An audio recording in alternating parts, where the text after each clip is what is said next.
आज के युवान पीढ़ी को गौ माता और गौ पालन की महिमा का पूर्ण विज्ञान समझना जरूरी है।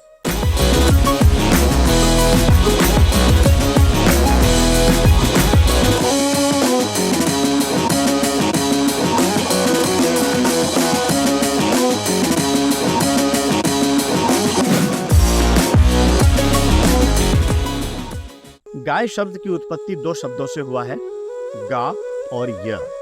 गा का अर्थ होता है गौ गव्य और य का अर्थ होता है यज्ञ की अग्नि, यानी वो प्राणी जिसके गौ गव्य से यज्ञ की अग्नि को सात्विकता मिलती हो, पावकता मिलती हो, पवित्रता मिलती हो और ऊर्जा मिलती हो, उसी प्राणी का नाम गाय।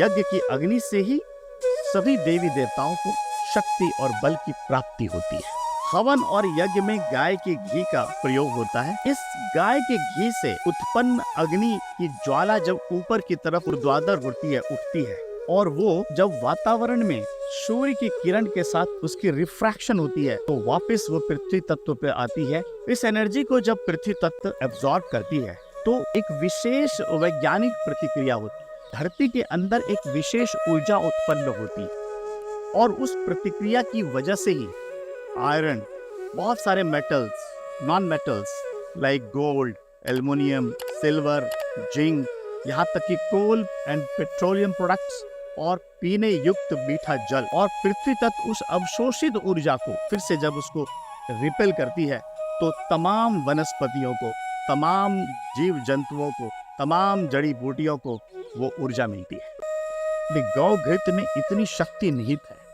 और इसीलिए यज्ञ की महिमा का गुणगान तब संभव हो सकता है जब उसमें गौघृत युक्त हो। गाय की रीढ़ की हड्डी में सूर्य केतु नाड़ी होती है। उस सूर्य केतु नाड़ी की एक विशेष शक्ति होती है।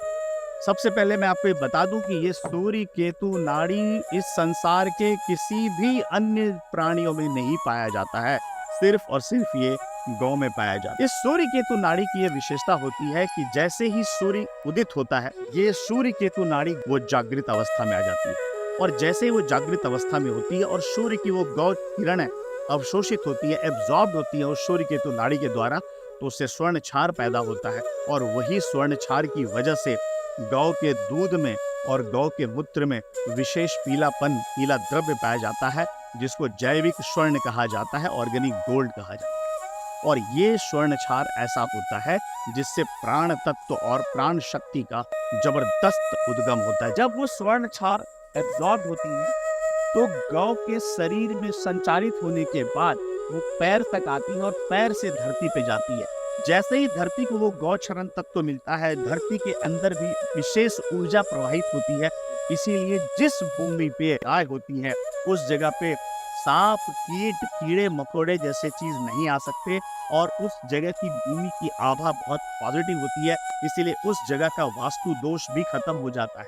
उसी तरह से गौमूत्र में भी वही स्वर्ण क्षार तत्व होता है जिसकी वजह से उसको भी अगर कोई सुबह खाली पेट पीता है तो उसके अंदर जितने भी टॉक्सिन्स है वो सारी की सारी टॉक्सिन्स एब्जॉर्ब होकर निष्कासित हो जाती हैं। इतनी महिमा होती है गौ।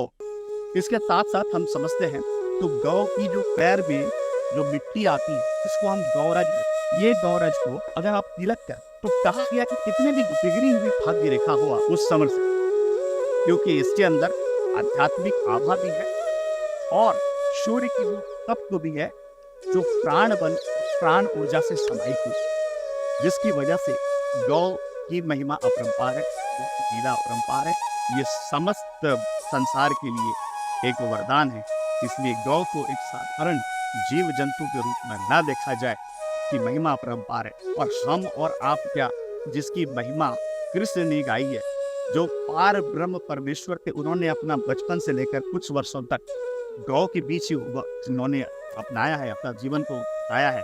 इसलिए क्योंकि उसके अंदर, उनके अंदर संपूर्ण 16 कलाओं का विकसित अगर हुआ है तो फिर कहीं न कहीं गौ माता का विशेष तत्व। आज के युग में यज्ञ और हवन का जो विज्ञान है वो इस संसार के जगत के लोगों के लिए एक वरदान है।